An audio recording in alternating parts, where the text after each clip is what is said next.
When my son got married, I didn't mention the $28 million fortune I'm hiding. And thank God I did, because a week later my daughter-in-law showed up with a power of attorney and a lawyer. I'm glad to have you here. Follow my story until the end and comment the city you are watching from so I can see how far my story has reached. I should have trusted my gut. Standing there in St. Mary's Cathedral, watching my son Patrick exchange vows with a woman he'd known for barely 8 months, something felt wrong. Not the kind of wrong you feel when your child grows up too fast, but the kind that makes your skin crawl. Riley looked stunning in her white dress, I'll give her that.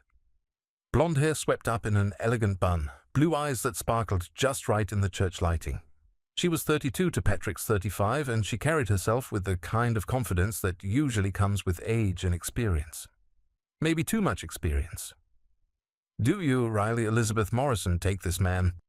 the priest continued, but I found myself studying her face instead of listening to the ceremony. There was something calculated about the way she smiled, the way she held Patrick's hands just a little too tightly, like she was claiming ownership rather than making a promise. Patrick, on the other hand, looked like a man in a dream. My boy had always been trusting, maybe too trusting. After his divorce 3 years ago, he'd been cautious about dating. Then Riley appeared at his office Christmas party last December, and suddenly he was talking about soulmates and destiny. 8 months later, here we were. The first time Patrick brought her home for dinner, she spent more time asking questions about me than talking about herself. "Your father seems so independent for his age," she'd said to Patrick while I was clearing dishes. "Does he manage all his affairs by himself? Banking, investments, that sort of thing." I'd brushed it off then. Lots of people were curious about elderly relatives, especially when considering marriage into the family. But the questions kept coming, visit after visit. Always casual, always friendly, but always probing. "Philip, you live in this big house all by yourself?" she'd asked during their third visit, walking through my 4-bedroom colonial like she was taking inventory. "It must be expensive to maintain. Do you have help with the finances?" "I manage just fine," I'd answered, but I caught her eyes lingering on details. The crown molding I'd had restored last year. The hardwood floors I'd refinished. The artwork on the walls that I'd collected over decades of careful investing. What she didn't know, what nobody knew, was that those small details were nothing compared to what I'd really built. $28 million, carefully accumulated over 40 years of smart investments and even smarter saving. Money that sat in accounts spread across 3 different banks, managed by a financial advisor who'd never met my family and never would. I'd learned to keep money secret the hard way. My late wife Martha had a sister who'd bled our savings dry during Martha's cancer treatments, promising to help with medical expenses while secretly funding her gambling addiction. After Martha died and I discovered what had happened, I swore I'd never let anyone have that kind of access to my resources again. So when Riley started her gentle fishing expeditions, I gave her exactly what she was looking for. The image of a comfortable but not wealthy widower.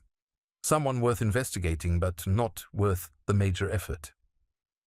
"I pronounce you husband and wife," the priest announced, and Patrick kissed his new bride while the congregation applauded. Riley's smile was radiant, but when she caught my eye over Patrick's shoulder, something flickered there. Satisfaction, maybe, or triumph. The reception was held at the Marriott downtown, nothing too fancy but nice enough to make an impression. Riley had insisted on paying for half, which surprised me at the time. Most brides I knew wanted their families to handle the expenses, but Riley was adamant about contributing. "I believe in equal partnerships," she'd told Patrick with that bright smile of hers. I watched her work the room during the dinner. She knew exactly who to talk to, exactly what questions to ask. When she spoke with my neighbor Harold, a retired bank manager, she steered the conversation toward estate planning. With my old colleague Jim from the electrical company, she discussed property values in our neighborhood. "Your father-in-law seems like such a practical man," I overheard her telling Patrick's college friend Mike. "I bet he's got everything organized perfectly. Wills, insurance policies, all that important paperwork." Mike had laughed. "Philip?" "Yeah, he's always been on top of things. Smart with money too, from what Patrick's told me." Riley's eyes had brightened at that, and she'd asked several more questions about my money management skills before moving on to the next group of guests. During the father-son dance tradition, Patrick pulled me aside. "Dad, I know this happened fast, but Riley's amazing. She's already talking about taking care of you as you get older, having family nearby, making sure you're not lonely." "I'm only 63, son. I think I've got a few good years left." "Of course you do, but it's nice to know Riley cares about family. She's already asking about your routine, your doctor appointments, stuff like that. She wants to make sure you're eating well, staying healthy." My blood ran a little cold. Since when was my health any of her business? "What kind of questions?" "Nothing weird, just, do you take any medications? Do you have a regular doctor? That sort of thing." She used to work in healthcare before she got into real estate, so she notices these things. Healthcare. Riley had told us she worked in marketing for a pharmaceutical company. When had that story changed to healthcare? And why was my new daughter-in-law suddenly so interested in my medical information? "Patrick," I said carefully, "how much have you told Riley about my finances?" He shrugged. "Just that you're comfortable." "Why?" "No reason. Just curious." But it wasn't no reason. It was every reason in the world. As the evening wound down and guests started leaving, Riley approached me near the coat check. She was still in her wedding dress, but something about her demeanor had shifted. Less blushing bride, more focused businesswoman. "Philip, I wanted to thank you for everything you've done for Patrick over the years. Raising him alone after Martha passed couldn't have been easy. We managed fine. I'm sure you did, but now you don't have to manage alone anymore." She placed a hand on my arm, her grip firmer than necessary. "I want you to know that Patrick and I are here for you now. Whatever you need, however we can help." "Help with what?" "Well, you're getting older. Things get complicated. Bills, paperwork, important decisions. It's a lot for one person to handle." Her smile was warm, but her eyes were cold as January. "I have experience with these things, helping elderly family members navigate their finances, make sure everything's in order." "I appreciate the concern, Riley, but I'm quite capable of handling my own affairs." "Of course you are. I just meant that if you ever need anything, we're here. Patrick loves you so much, and I love Patrick, so that makes you family to me too."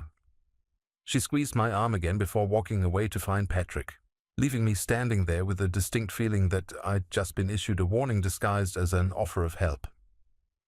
That night, driving home to my empty house, I couldn't shake the conversation. Riley's questions over the past months, her sudden interest in my health and finances, the way she'd positioned herself as my future caretaker. All of it felt calculated, purposeful. I pulled into my driveway and sat in the car for a long moment, staring at my house. 4 bedrooms, 2.5 baths, sitting on 3 acres of prime Connecticut real estate. Worth maybe $600,000 according to recent comparable sales. A nice inheritance for Patrick, certainly, but nothing that would justify the kind of attention Riley had been paying to my affairs, unless she suspected there was more. I'd been careful, so careful, to maintain the appearance of modest comfort. I drove a 5-year-old Honda, shopped at regular grocery stores, lived simply. But maybe I hadn't been careful enough. Maybe someone with the right experience, someone who knew what to look for, could see through the facade. As I unlocked my front door and stepped into the quiet house, one thought kept echoing in my mind. Riley Morrison was hunting, and she thought she'd found her prey. I just hoped she didn't know how wrong she was about who was really in control of this game. The knock at my door came exactly 1 week after the wedding, on a Tuesday morning while I was having my coffee and reading the newspaper. Through the front window I could see Riley's silver BMW in my driveway, and beside it a black sedan I didn't recognize. My stomach dropped before I even opened the door.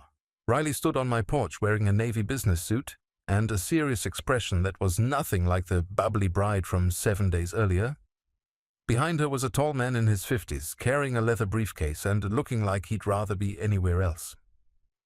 "Philip, good morning," Riley said, her voice crisp and professional. "I hope we're not interrupting anything important. This is David Holbrook. He's an attorney specializing in elder law. We need to discuss some important matters regarding your welfare." I kept my hand on the doorknob, not inviting them in. "My welfare seems to be doing just fine, thank you." "Philip, please," she said, and for the first time I heard impatience creep into her voice. "Patrick is very concerned about you. We all are." Concerned about what exactly? The lawyer stepped forward, offering what I assumed was meant to be a reassuring smile. Mr. Phillips, I'm David Holbrook. Your daughter-in-law has shared some concerning observations about your recent behavior, and we think it would be beneficial to discuss some preventive measures. Preventive measures for what? Riley sighed, like I was being deliberately difficult. Philip, may we please come in? This isn't the kind of conversation we should have on your front porch. Against my better judgment, I stepped aside and let them into my living room. Riley perched on the edge of my sofa like she owned the place, while Holbrook remained standing, briefcase in hand. Patrick couldn't be here today because he had an important client meeting, Riley began. But he asked me to handle this situation. He's been losing sleep over some things he's noticed. What things? She reached into her purse and pulled out a small notebook, consulting it like she was reading from a script. Well, for instance, last week when we had dinner here, you forgot you'd already paid the electric bill and wrote out another check. And you mentioned scheduling a dentist appointment 3 times in the same conversation. I stared at her. Those things had never happened. I think you're mistaken. Philip, I understand this is difficult to hear, but Patrick has noticed other incidents too. You've been forgetting names of people you've known for years. Last month you called him at 2 in the morning because you couldn't remember if you'd locked the front door. Every word was a lie, and she was delivering them with the confidence of someone who'd rehearsed this performance. I've never called Patrick at 2 in the morning about anything. You probably don't remember? Riley said gently, like she was talking to a confused child. That's part of what we're dealing with here. Holbrook opened his briefcase and withdrew a thick folder. Mr. Phillips, what we're suggesting is a simple precautionary measure. Nothing dramatic, nothing that would change your daily routine. Just some basic protections in case your condition progresses. My condition? Age-related cognitive decline, Riley said matter-of-factly. It's very common, Philip, nothing to be ashamed of, but it does mean we need to put certain safeguards in place. I felt like I was watching a magic show where I couldn't figure out the trick. What kind of safeguards? Holbrook placed the folder on my coffee table and opened it to reveal several legal documents. A limited power of attorney, giving your son and daughter-in-law the ability to help with financial decisions if needed. Healthcare directives ensuring you get proper medical attention. Very standard documents for someone in your situation. Someone in my situation, I repeated slowly. A widower in his mid-60s living alone, showing early signs of memory issues. Riley explained as if she was being helpful. Patrick loves you too much to watch you struggle with confusion about bills and important decisions. The audacity was breathtaking. She was sitting in my living room, spinning a complete fiction about my mental health, and expecting me to sign away my financial autonomy based on her lies. I'm not signing anything, I said. Riley's mask slipped for just a moment, and I caught a glimpse of something cold underneath. Then the concerned expression was back. Philip, please don't make this harder than it needs to be. Patrick is so worried about you. Then Patrick can come talk to me himself. He tried, she said, her voice getting sharper. He's been trying for months, but you keep insisting everything is fine when it clearly isn't. Holbrook cleared his throat. Perhaps we should discuss the medical assessment option. Medical assessment? I asked. Riley nodded enthusiastically. We've arranged for Dr. Morrison, no relation, just a coincidence, to evaluate your cognitive function. He specializes in age-related mental decline. Very compassionate, very understanding. You've already arranged it? Well, Patrick was so concerned, and Dr. Morrison had an opening this Friday. Nothing invasive, just some simple tests to establish a baseline. For your own protection. I looked at the documents spread across my coffee table, then at these 2 strangers in my living room planning out my future like I wasn't even there. And if I refuse? Holbrook and Riley exchanged a look. Philip, he said carefully, there are legal mechanisms in place to protect elderly individuals who may not be capable of making sound decisions about their own welfare. The threat was clear, even wrapped in legal language. Submit to their evaluation or face involuntary commitment proceedings. How long have you been planning this? I asked Riley. She blinked innocently. Planning what? This. whole setup. The medical assessment, the lawyer, the power of attorney documents. This doesn't happen overnight. We're just trying to help, family, she said, but something flickered in her eyes. Patrick has been concerned for weeks. Weeks, I repeated. Interesting timeline. Holbrook started gathering his papers. Mr. Phillips, I'll leave these documents for you to review. The healthcare directive is particularly important. It ensures that if something happens to you, your family can make medical decisions on your behalf. Something like what? Accidents, sudden illness, emergency situations where you might not be conscious or capable of communicating your wishes, Riley said smoothly. Very standard planning for someone your age. After they left, I sat in my living room staring at the folder they'd left behind. The power of attorney document was indeed comprehensive, giving Patrick and Riley joint control over my bank accounts, property decisions, and healthcare choices. It was designed to look protective, but it was actually a complete transfer of control. I picked up my phone and called Patrick's office. His secretary told me he was in meetings all day and couldn't be disturbed. I tried his cell phone, straight to voicemail. That afternoon I drove to Patrick's office building and waited in the parking lot. At 6:30 I saw him walking toward his car and called out to him. Dad, what are you doing here? I need to talk to you about Riley's visit this morning. His expression shifted, becoming guarded. She told me she was going to stop by.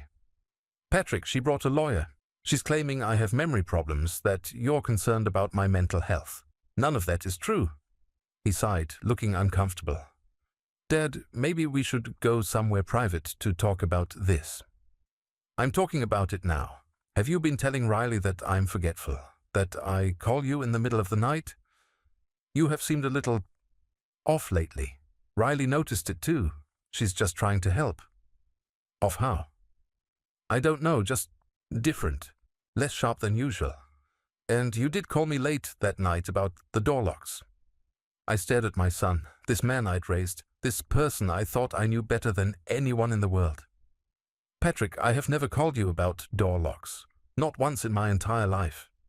Dad, you probably just don't remember. I remember everything, Patrick. Every conversation, every phone call, every interaction I've had with you in the past year. What I don't remember is becoming the confused old man that Riley seems to think I am. Patrick looked away, and I realized with growing horror that he genuinely believed what he was saying. Either he was lying to my face, or Riley had somehow convinced him that these fictional incidents had actually occurred. Son, listen to me very carefully. I am not having memory problems. I am not confused about my finances or my health. I do not need a power of attorney or a medical evaluation. What I need is for you to tell me why your wife of 7 days is trying to gain legal control over my life. She's not trying to control anything, Dad. She's trying to protect you. From what? From making mistakes that could hurt you later. From people who might take advantage of an elderly man living alone. From yourself, if things get worse. The conversation continued for another 20 minutes, but it was clear that Patrick had already made up his mind. Riley had planted seeds of doubt about my mental capacity, and he'd accepted her version of reality over his own observations. As I drove home, my hands shaking on the steering wheel, I understood what was happening. Riley wasn't just after my money. She was systematically positioning herself as my caretaker, creating a narrative of decline and confusion that would justify taking control of my affairs. The terrifying part was how good she was at it. If she could convince Patrick, my own son, that I was becoming incompetent, what chance did I have against a coordinated effort to paint me as a confused old man who needed to be managed? That night I called my financial advisor from my personal cell phone. Tom, I need to make some changes to my accounts. Nothing dramatic, just some additional security measures. Of course, Philip. What did you have in mind? I'll be in your office first thing tomorrow morning. And Tom, this conversation stays between us. Riley thought she was closing a trap around a helpless old man. What she didn't realize was that she'd just declared war on someone who'd been protecting assets longer than she'd been alive. The game was just beginning. The next morning, I was at Tom Brennan's office by 8 o'clock sharp. Tom had been managing my investments for 12 years, ever since Martha's death forced me to take a more active role in our finances. He was discreet, professional, and most importantly, he understood the value of privacy. "Philip, good to see you," he said, gesturing to the chair across from his mahogany desk. "You sounded concerned on the phone last night. I need to make some changes to my account structures. Someone is trying to gain access to my finances through legal manipulation." Tom's eyebrows rose. "A family member? My new daughter-in-law. She's convinced my son that I'm developing memory problems and need financial oversight. Yesterday she showed up with a lawyer and power of attorney documents." "And are you having memory problems?" I looked him directly in the eye. "Tom, do I seem confused or incompetent to you?" He smiled grimly. "Philip, you remember details about investments from 5 years ago that I have to look up in my files. Your mind is sharp as ever." "That's what I thought. So here's what I need. I want the majority of my assets moved into accounts that require multiple forms of verification to access. Biometric security, personal appearance requirements, whatever it takes to make them lawyer-proof." "How much are we talking about?" "Everything except about $200,000. I want to keep enough visible to satisfy their curiosity, but the rest needs to disappear from any normal financial investigation." Tom nodded thoughtfully. "We can set up several offshore accounts through legitimate channels. Cayman Islands, Switzerland, Luxembourg, all perfectly legal but nearly impossible to discover without knowing exactly where to look." "Do it." As Tom began pulling up account information on his computer, I thought about what else I needed to protect. The house was paid off, but it was in my name alone. My car was nothing special. The real treasure was the $28 million in stocks, bonds, and cash investments that I'd accumulated over 4 decades of careful financial planning. "Philip," Tom said, studying his screen, "I have to ask, how sophisticated is this daughter-in-law? Does she have financial experience?" "She claims to have worked in healthcare, then changed her story to pharmaceutical marketing, then real estate. I'm starting to think all of it was lies." "Has she asked specific questions about your portfolio?" "No direct questions, but she's been fishing for information since the day I met her. Always casual, always friendly, but always probing." Tom frowned. "That sounds like someone with experience in financial investigation. Maybe we should dig a little deeper into her background before we move your assets." "What do you mean?" "I have a contact who does background checks for high net worth clients. Divorce cases, business partnerships, that sort of thing. If Riley has a history of targeting elderly men, we might find a pattern." 3 hours later, Tom called me at home with results that made my blood run cold. "Philip, you need to sit down for this. Riley Elizabeth Morrison isn't her real name.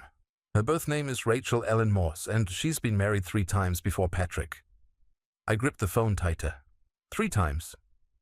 3 times to men over 60, all widowers, all financially comfortable. Her first husband, Harold Chen, died of a heart attack 18 months after their marriage. Left her everything, about $400,000. Natural death? According to the death certificate, yes, but here's where it gets interesting. Her second husband, Robert Fairfield, died of complications from pneumonia 2 years after their marriage. Left her his house and about $600,000 in assets. And the third? William Garrett, married Riley in 2021, died in early 2023. Cause of death listed as accidental overdose of prescription medication. He left her nearly $1.2 million. I felt sick. Accidental overdose? The investigation found that he'd been taking multiple medications for anxiety and depression. Medications that Riley, as his wife and caretaker, was helping him manage. Apparently, there was some confusion about dosages. Jesus Christ. It gets worse, Philip. I found records showing that in each case, Riley had convinced her husband to sign over financial power of attorney within the first few months of marriage. She always cited concerns about their mental health or capacity to manage complex financial decisions. The exact same story she's trying with me. The exact same story. And Philip. Each of these men had reported to friends or family members that they were experiencing memory problems, confusion, or other cognitive issues in the months before they died. I sat in my kitchen chair, staring out the window at my peaceful backyard, trying to process what Tom was telling me. Riley wasn't just a gold digger looking to inherit money eventually. She was systematically murdering wealthy men and stealing their fortunes. Tom, I need copies of everything you found. Already printed. I'm also going to recommend that you contact the police. Not yet. If Riley realizes I'm onto her, she might accelerate her timeline with Patrick. Right now she thinks she's dealing with a confused old man who will eventually sign over control of his modest assets. I need to keep her believing that while I figure out how to save my son. Philip, this woman is dangerous. I know. But Patrick is completely under her spell. If I go to the police now with accusations about 3 previous husbands, he'll think I've lost my mind. She's already convinced him that I'm having cognitive problems. What's your plan? I need to document everything she's doing. Every lie, every manipulation, every false claim about my mental state. I need evidence that will convince Patrick before she can hurt him. That afternoon I drove to the public library and used one of their computers to research Rachel Ellen Morse. The deeper I dug, the more horrifying the pattern became. She would identify wealthy widowers through online obituaries, then research their families and financial situations. She'd position herself to meet them through work, social events, or mutual acquaintances, always appearing as a caring woman looking for genuine companionship. Once married, she'd begin documenting concerning behaviors. She'd hide bills to create evidence of confusion, cancel appointments to suggest memory problems, and gradually isolate her husband from friends and family members who might question her narrative. Then came the power of attorney, the increased control over medications, and finally the convenient death. What terrified me most was how far along this process she'd already gotten with Patrick. The wedding had been rushed, she'd already started the financial questioning, and now she was moving to the legal control phase. According to her pattern, I probably had months, not years, before she decided I was more valuable dead than alive. That evening Patrick called. His voice was strained, worried. "Dad, Riley told me about your meeting yesterday. She said you seemed very confused, that you didn't remember some of the things we discussed about your health." "Patrick, we've never discussed my health." "Dad, please, I know this is hard to accept, but Riley has experience with these things. She's dealt with elderly relatives before." "What relatives?" A pause. Her grandfather had dementia. She knows the warning signs." Another lie. According to my research, Riley's grandparents had died when she was a child. She'd never been anyone's caregiver. "Patrick, I want you to listen to me very carefully. Riley is not who you think she is." "Dad, don't start with this paranoia again." "Her real name is Rachel Ellen Morse. She's been married 3 times before, not never like she told you. All 3 of her previous husbands died under suspicious circumstances." That's insane, Dad. You're talking like a conspiracy theorist." "I have documentation. Death certificates, marriage records, financial records showing she inherited significant money from each husband." "Dad, you're scaring me." "This kind of paranoid thinking. It's exactly what Riley said might happen." The phone went quiet for a long moment. When Patrick spoke again, his voice was careful, like he was talking to someone unstable. "Dad, I think you should consider the medical evaluation Riley arranged, just to rule out any physical causes for these thoughts you're having." "Patrick, she's using the same pattern with us that she used with 3 other men. She convinces the family that the husband is mentally incompetent, gains control of his finances, then kills him." "Dad, stop. Just stop. I can't listen to this anymore." He hung up. I sat in my kitchen holding the dead phone, realizing that Riley had played this perfectly. By establishing the narrative of my mental decline first, she'd made it impossible for me to warn Patrick without sounding exactly like the paranoid, confused old man she claimed I was becoming. Any evidence I presented would be dismissed as the delusions of someone with dementia. Any attempt to expose her past would be seen as proof that I was mentally unstable. She'd created a perfect trap where the truth itself became evidence of my supposed illness. But she'd made one crucial mistake. She thought she was dealing with a man who had a few $100,000 in assets and a son who would inherit everything. She had no idea about the $28 million I'd hidden, or about the fact that I'd been protecting money from predators since before she was born. Riley Morrison thought she was playing chess with a confused old man. What she didn't realize was that she'd just declared war on someone who'd been playing this game at the master level for longer than she'd been alive. Tomorrow I would start building my counterattack, and this time I wouldn't be playing defense. I spent the next 3 days setting up what I called my confused old man performance. If Riley wanted to believe I was mentally declining, I'd give her exactly what she expected while secretly documenting every move she made. The first step was installing a hidden security system. I hired a company that specialized in discreet surveillance for elderly clients who were concerned about caregiver abuse. Tiny cameras went into my living room, kitchen, and front hall, all connected to a recording system hidden in my basement. Audio recording devices went into my phone and several rooms of the house. "Mr. Phillips," the technician said as he finished the installation, "these recordings will hold up in court if you ever need them. The system automatically saves everything to a secure cloud server, so even if someone destroys the physical equipment, you'll still have the evidence." "Perfect. And nobody can detect these cameras?" "Not unless they're specifically looking for them. To a casual observer, they're invisible." The second step was my performance strategy. I would act slightly more forgetful than usual when Riley was around, but not so much that she'd suspect I was faking. I needed her to feel like her plan was working while giving me time to gather evidence. The third step was protecting Patrick. According to my research into Riley's pattern, she always isolated her husbands from family and friends before making her final move. I needed to document that process as it happened. Riley took the bait faster than I expected. On Thursday morning, she showed up at my door with grocery bags and a bright smile. "Philip, I thought I'd make you lunch today. Patrick mentioned you've been forgetting to eat regularly."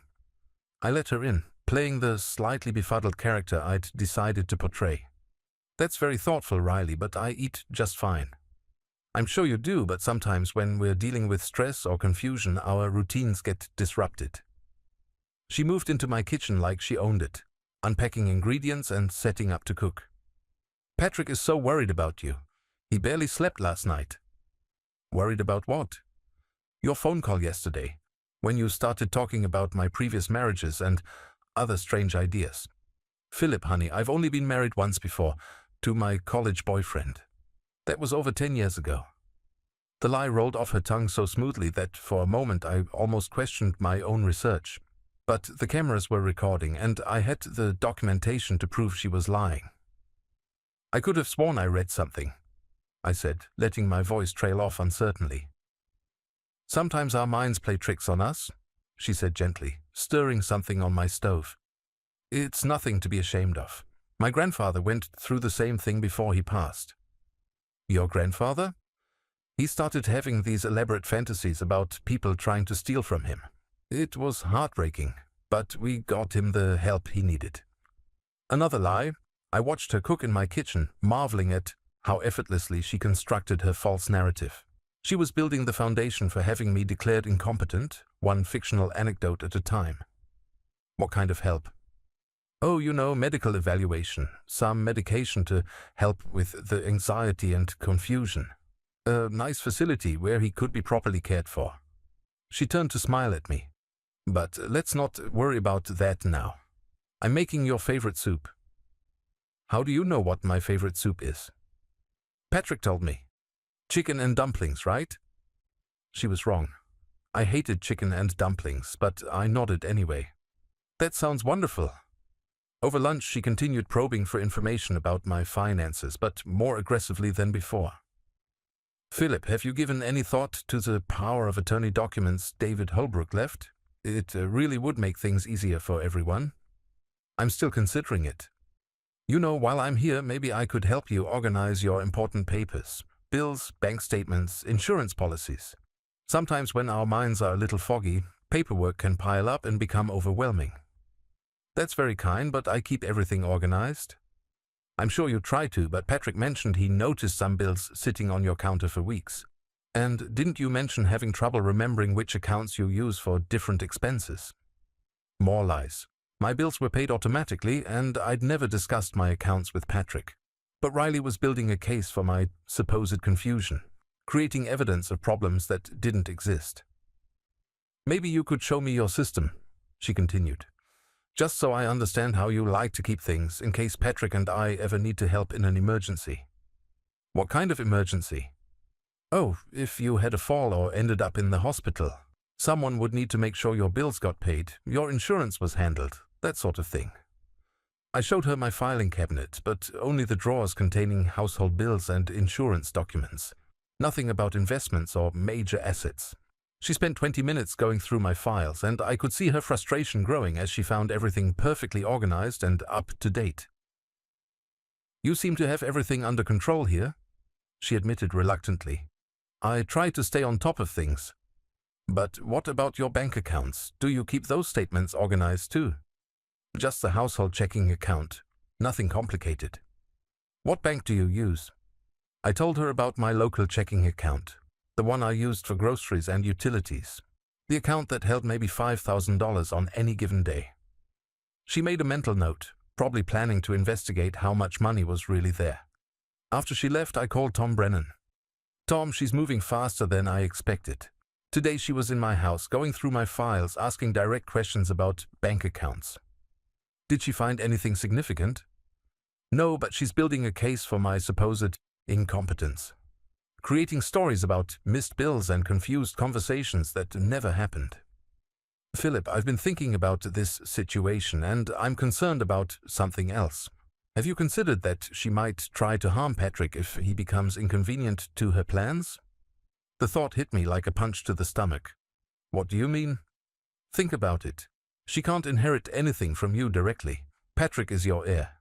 But if something happened to Patrick after she gained control of your assets through that power of attorney, she'd be the surviving spouse of your heir. Depending on how Patrick's will is written, she could end up with everything." "Jesus. You think she'd kill Patrick too?"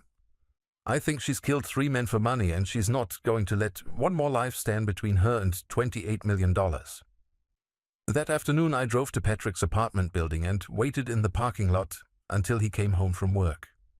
When I called out to him, he looked reluctant to talk, but he didn't walk away. "Dad, if you're here to talk about Riley again." "Patrick, I need you to listen to me about something else." "Have you written a will since you got married?" He frowned.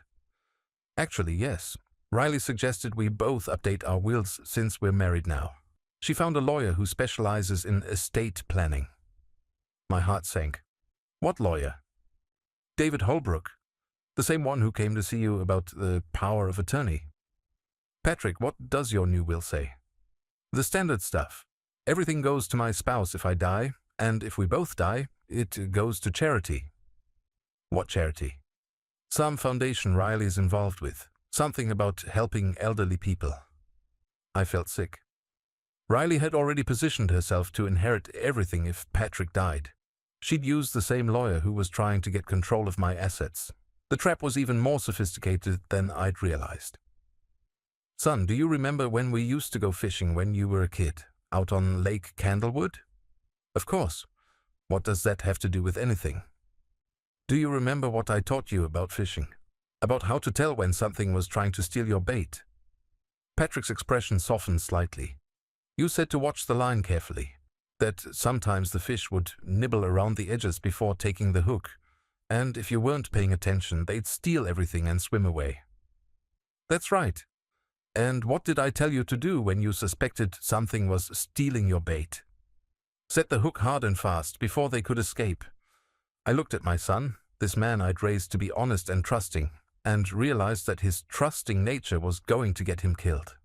"Patrick, someone is stealing your bait, and if you don't start paying attention to the signs, you're going to lose more than just a fish." He stared at me for a long moment, and I saw confusion in his eyes. Not the confusion Riley was claiming I had, but the confusion of someone who was starting to realize that nothing in his life was what it seemed. "Dad, what are you really trying to tell me?" "I'm trying to tell you that your wife is not who she says she is. I'm trying to tell you that you are in danger, and I'm trying to tell you that she's been planning this marriage since before she ever met you." Patrick shook his head. "Dad, you're asking me to believe that the woman I love is some kind of criminal mastermind. I'm asking you to believe the evidence, and I'm asking you to be careful about what you eat and drink around her." That got his attention. "What do you mean?" All 3 of her previous husbands died of medical complications while she was caring for them. Heart attacks, pneumonia complications, accidental overdoses. Always while she was the one managing their medications. Patrick went pale. Dad, you can't be serious. Patrick, when's the last time you felt really well? Have you been tired lately? Confused about things? Having trouble concentrating at work?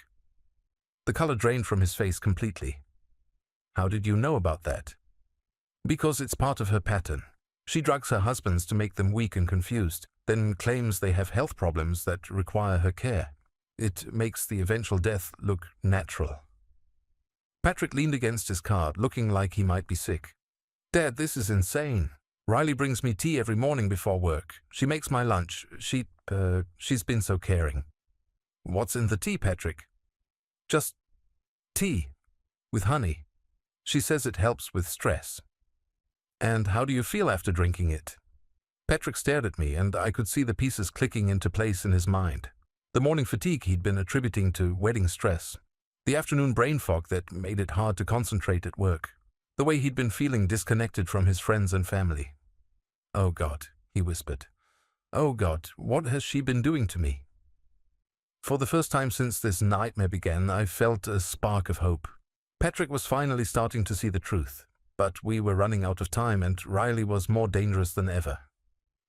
Son, I said quietly, we need to be very, very careful about what happens next. Patrick and I spent the next hour sitting in his car, developing what we called our survival plan. The first rule was that Riley could never suspect we were onto her. The second rule was that we had to gather enough evidence to expose her before she could harm either of us. The third rule was that Patrick had to stop consuming anything Riley prepared for him. But how do I do that without her noticing? Patrick asked, his hands shaking as the full reality of his situation sank in. You have to be smart about it. Pour the tea down the sink when she's not looking. Throw away the lunch and buy something else. Tell her you're trying a new diet or that you've developed food allergies. Whatever it takes. Dad, what if she's already done? Permanent damage? What if whatever she's been giving me? We'll deal with that later. Right now we need to focus on keeping you alive and gathering evidence. Patrick pulled out his phone. I should call the police. With what? We have suspicions and some research about her previous marriages, but no proof that she's actually done anything to you. The police will think we're crazy, especially after she's spent weeks telling everyone that I'm mentally incompetent. So, what do? We let her think her plan is working while we document everything. The hidden cameras in my house are already recording her lies. Now we need to catch her in the act of drugging you. How? Save samples of whatever she gives you to drink. Don't consume any of it, but keep portions for testing. If we can prove she's been poisoning you, we'll have grounds for criminal charges. Patrick nodded, looking more focused than I'd seen him in weeks. What about you? If she thinks you're signing over power of attorney, I'm going to string her along. Make her think I'm getting more confused and more willing to give up control. But I need you to play along with her story about my mental decline. I can't do that, Dad. I won't help her. You have to, son. If you suddenly start defending my mental capacity, she'll know something has changed. We need her to feel confident that her plan is working. That night, Patrick went home to his wife and pretended everything was normal. I stayed up until 3 in the morning reviewing the audio and video recordings from my security system, studying Riley's techniques and documenting every lie she told. The next morning, Riley called me. Philip, I hope you've had time to think about our conversation yesterday, about the power of attorney documents. I have been thinking about it, I said, letting my voice sound tired and uncertain. And? Maybe you're right. Maybe I do need help managing things. It's gotten so complicated. I could hear the satisfaction in her voice. I'm so glad you're being reasonable about this. Patrick will be so relieved. Could you come over this afternoon? I'd like to go through those papers again. Of course. I'll bring David Holbrook with me just to make sure everything is handled properly. After she hung up, I called Tom Brennan. She's coming back today with the lawyer. I think she believes I'm ready to sign. Are you actually going to sign? I'm going to sign a version that gives her limited access to my household checking account and nothing else. I've had a different lawyer prepare a modified power of attorney that looks identical but only covers about $5,000 in assets. Brilliant. She'll think she has control while you maintain access to everything that matters. Exactly. And once I sign, she'll probably accelerate her timeline. Patrick and I need to be ready. That afternoon, Riley arrived with Holbrook and an attitude of barely concealed triumph. She dressed professionally again, but there was something different in her demeanor. More confident, more aggressive. "Philip, I'm so proud of you for making this decision," she said, settling into my living room like she belonged there. "This is going to make everything so much easier for everyone." Holbrook spread the documents across my coffee table. "These are the same papers we discussed last week, Mr. Phillips. Nothing has changed." But I was looking at different papers. The ones my lawyer had prepared looked identical to the originals, but contained crucial limitations that wouldn't be obvious unless someone read every line carefully. "This gives Patrick and Riley the ability to help with your banking, your bills, your medical decisions," Holbrook continued. "Very standard protections for someone in your situation." I pretended to study the documents carefully, occasionally asking questions that made me sound confused about basic financial concepts. Riley watched me with hawk-like intensity, probably calculating how much money she thought she was about to control. "The house is paid off, isn't it, Philip?" she asked casually. "Yes, no mortgage." "And your main bank account is at First National?" "That's right." "What about investments? Retirement accounts, that sort of thing?" I looked at her with what I hoped appeared to be mild confusion. "I have a small savings account, maybe $20,000 or so, and some old bonds that probably aren't worth much anymore." Riley's eyes lit up. $20,000 in savings plus a house worth $600,000 was more than enough to justify her effort, especially if she thought I might have hidden assets she could discover later. "Well, that's all very manageable," she said smoothly. "Nothing too complicated for Patrick and me to help with." I signed the fake power of attorney with a slightly shaky hand, playing the part of an elderly man reluctantly giving up control of his affairs. Holbrook witnessed the signature and gathered his copies. "This was the right decision, Philip," Riley said, placing a hand on my shoulder. "You don't need to worry about anything anymore. Patrick and I will take care of everything." The way she said everything made my skin crawl. After they left, I immediately called Patrick. "It's done. She thinks she has control of my finances." "How long before she realizes the truth?" "Probably not until she tries to access something significant. The account she can access has about $5,000. That might satisfy her for a while, but eventually she'll want more." "Dad, I need to tell you something. Last night, Riley was on the phone with someone after she thought I was asleep. I couldn't hear everything, but she mentioned something about accelerating the timeline." My blood went cold. "What else did you hear?" "Something about not waiting as long as usual because the situation was more complicated than her previous cases. Dad, I think she's planning to move against both of us soon." "Have you been avoiding the tea and food?" "Yes, but it's getting harder. She's starting to ask why I'm not eating what she prepares.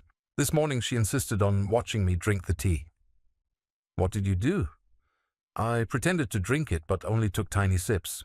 Then I told her I was feeling sick and ran to the bathroom.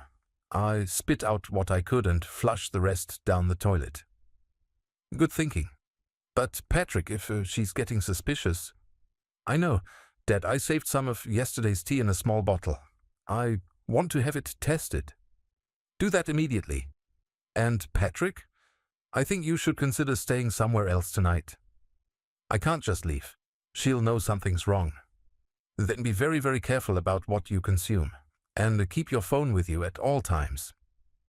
That evening, I was reviewing my security footage when something made me freeze. Around 4 o'clock, after Riley and the lawyer had left, someone had entered my backyard. The cameras showed a figure in dark clothing moving around the perimeter of my house, checking windows and doors. The person was too far away to identify clearly, but the build and movement looked like Riley.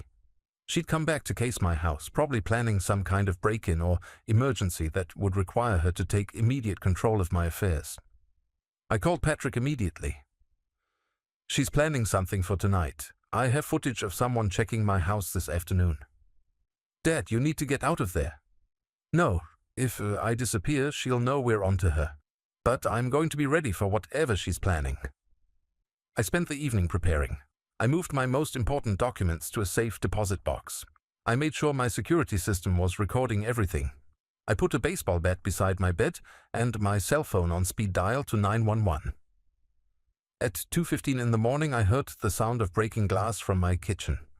I lay perfectly still, listening as footsteps moved through my house. My heart was pounding so hard I was sure whoever was down there could hear it. The footsteps came up the stairs, slowly, carefully. My bedroom door opened with the softest creak. In the dim light from my alarm clock, I could see Riley's silhouette in the doorway. She was holding something in her hand, a syringe. She moved toward my bed with the confidence of someone who'd done this before. Someone who was absolutely certain that her victim was helpless and unaware. I waited until she was close enough, then I sat up and turned on the bedside lamp. Riley froze, the syringe still in her hand, her eyes wide with shock and calculation. "Hello, Rachel," I said quietly. "Or do you prefer Riley?" For a moment, neither of us moved. Then slowly, Riley's shocked expression melted into something cold and predatory. "You clever old bastard," she said, her voice completely different now. Gone was the sweet, concerned daughter-in-law. This was the real Riley, the woman who'd killed 3 men and was about to kill a 4th. "Put the syringe down, Riley." She laughed, a sound with no warmth in it. "I don't think so, Philip. You've caused me a lot of trouble, but nothing I can't handle. The house is wired with cameras. Everything you've done tonight is being recorded. Then I guess I'll have to destroy the recordings along with everything else." She took a step closer. "You know, my original plan was to let you live a little longer. Milk the power of attorney for a few months, then arrange a nice, peaceful death. But you just couldn't leave well enough alone. What's in the syringe? Insulin. Lots of insulin. You'll go into diabetic shock and die peacefully in your sleep. Very sad, very natural for a man your age." "And Patrick?" "Patrick will be devastated by his father's sudden death. So devastated that he'll need extra medication to cope with the grief. Sometimes people accidentally take too much when they're not thinking clearly." The casual way she described murdering my son made something snap inside me. This woman had been in my house, eating my food, pretending to care about my family while planning to kill both of us for money. "You made one mistake, Riley." "What's that?" "You assumed I was just another helpless old man?" I lunged forward and grabbed her wrist, twisting hard until she dropped the syringe. Riley was strong, but I was desperate, and desperation gave me strength I didn't know I still had. We struggled for several seconds before I managed to pin her arm behind her back and force her face down on the floor. She was cursing and threatening me, but I was already reaching for my phone. 911, what's your emergency?" "This is Philip Phillips at 1247 Maple Street. I have an intruder in my house who just tried to inject me with something. I have her restrained, but I need police and paramedics immediately." Riley stopped struggling. "You have no proof of anything," she hissed. "It's the word of a confused old man against a concerned family member." I smiled grimly. "Actually, Rachel Ellen Morse, I have about 6 hours of recorded footage of you breaking into my house and attempting murder, plus audio recordings of you confessing to killing your previous husbands." For the first time since I'd met her, Riley looked genuinely afraid. The police arrived 12 minutes later, followed by paramedics and, eventually, Patrick. As they took Riley away in handcuffs, she was still claiming that I was mentally incompetent and that everything had been a misunderstanding. But the recordings didn't lie, and when the syringe tested positive for enough insulin to kill a horse, Riley's claims of innocence became impossible to sustain. Standing in my driveway at 4 in the morning, watching the police cars disappear into the darkness, Patrick put his arm around my shoulders. "Dad, how did you know to be ready for her?" "Son, when you've been protecting money as long as I have, you learn to recognize predators from a mile away." "About that money. How much are we actually talking about?" I looked at my boy, my son who'd almost died because a monster had chosen our family as her hunting ground. "Patrick," I said, "I think it's time we had a very long conversation."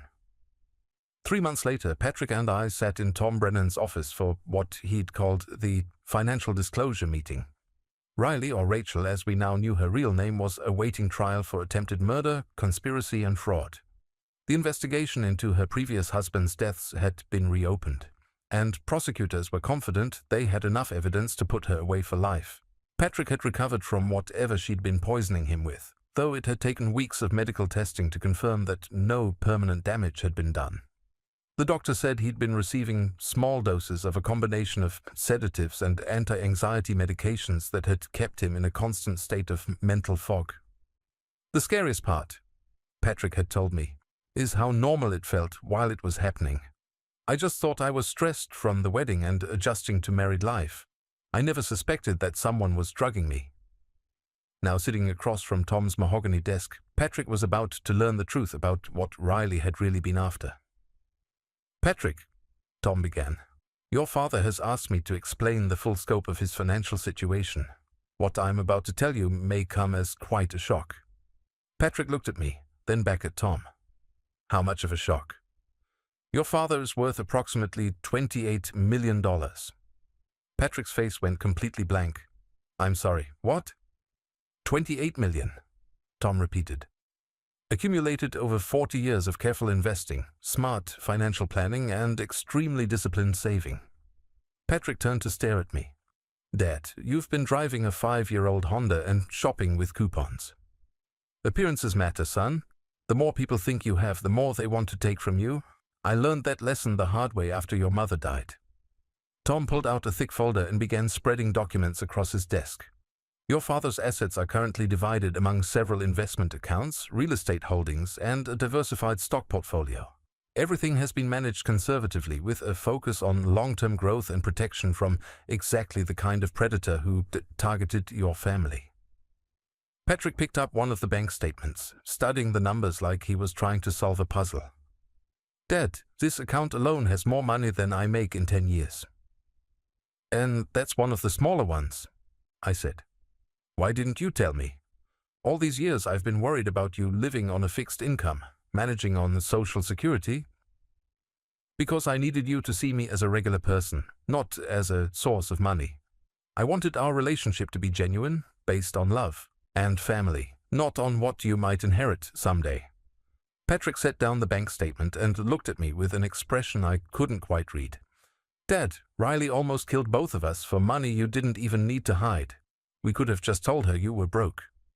"Son, if I'd been genuinely broke, Riley never would have targeted our family in the first place. She researched potential victims carefully. She knew I owned my house outright, lived comfortably, and had raised a successful son. Those were the signs of hidden wealth, even if she couldn't prove it." Tom leaned forward. "Your father's instinct to hide his assets probably saved both your lives. If Riley had known the real numbers, she might have been more desperate and moved much faster." "So, what happens now?" Patrick asked. I'd been thinking about that question for months. "Now we decide what to do with it. I'm 63 years old, Patrick. I have more money than I could spend in 5 lifetimes. The question is what kind of legacy I want to leave." "What do you mean?" "I mean that money sitting in accounts doesn't help anyone. Your mother always said that wealth without purpose is just numbers on paper." Tom pulled out another set of documents. "Your father has asked me to research some options for putting his wealth to work in meaningful ways." "What kind of options?" "Foundations that help elderly people avoid financial fraud. Educational programs that teach people how to recognize and escape from abusive relationships. Legal aid funds that help victims of domestic violence get the resources they need to start over safely." Patrick was quiet for a long moment, absorbing everything he was hearing. "Dad, you want to give away $28 million? "Not all of it. I want to give away most of it, to people who need it more than we do." "But what about my inheritance? What about your retirement?" I smiled. "Son, I could live comfortably for the rest of my life on just the interest from $5 million. And you'll still inherit more money than most people see in a lifetime. The question is whether we keep it all for ourselves or use it to help other people avoid what we just went through." Patrick looked around Tom's office at the expensive furniture and the degrees on the wall, then back at me. "Dad, can I ask you something?" "Anything." "Were you happy? All these years having all this money but living like you didn't?" It was a fair question, and one I'd asked myself many times over the years. "Happy is complicated, Patrick. Was I happy having financial security? Absolutely. Was I happy knowing I could handle any emergency, pay for any medical treatment, help you if you ever needed it? Yes. But I was also constantly worried about protecting it, constantly suspicious of people's motives, constantly performing this character of a modest retiree instead of being myself. And now? Now I want to use it for something bigger than just protecting myself. Tom interjected, Patrick, we're not talking about making these decisions immediately. This is a conversation that could take months or even years, but your father wanted you to understand the full scope of what's available. Patrick picked up another bank statement, this one showing an account balance of over $4 million. Dad, I need to ask you something else. Go ahead. If you'd told me the truth from the beginning, if I'd known how much money was involved, would I have been able to see through Riley's act? I thought about that. I don't know, son. Money makes people act differently. It makes them suspicious of everyone's motives, including their own families. Look at how you're feeling right now, learning about all this. How am I feeling? Overwhelmed. Confused about what's real and what isn't.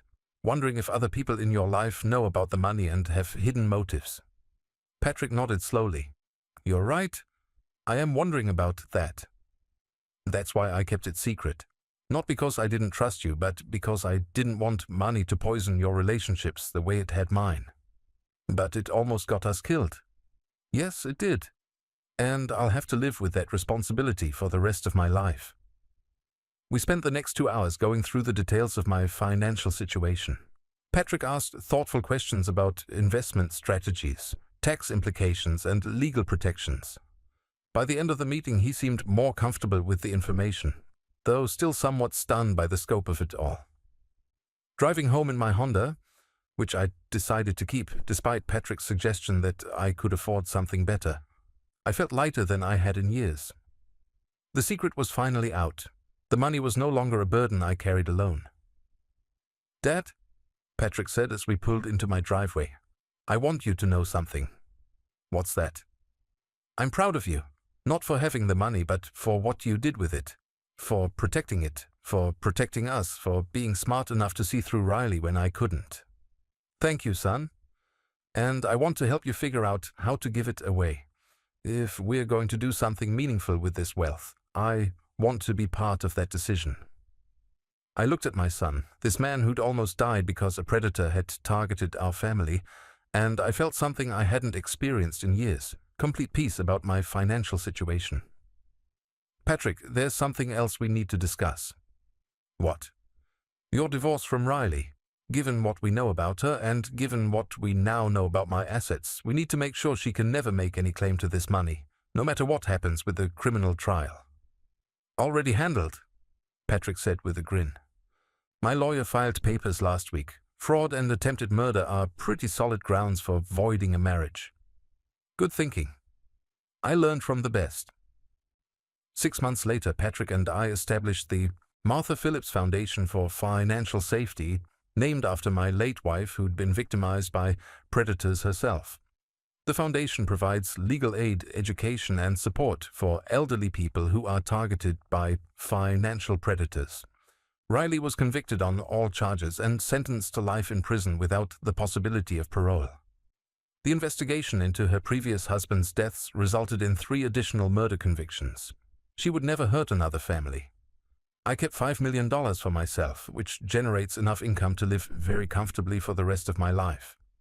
Patrick inherited another $5 million immediately, with the understanding that the remaining $18 million would be distributed through the foundation over the next 20 years. On the first anniversary of Riley's arrest, Patrick and I were sitting in my kitchen, sharing a pot of coffee I'd made myself, when he asked me a question that made me smile. Dad, do you ever regret keeping the money secret for so long?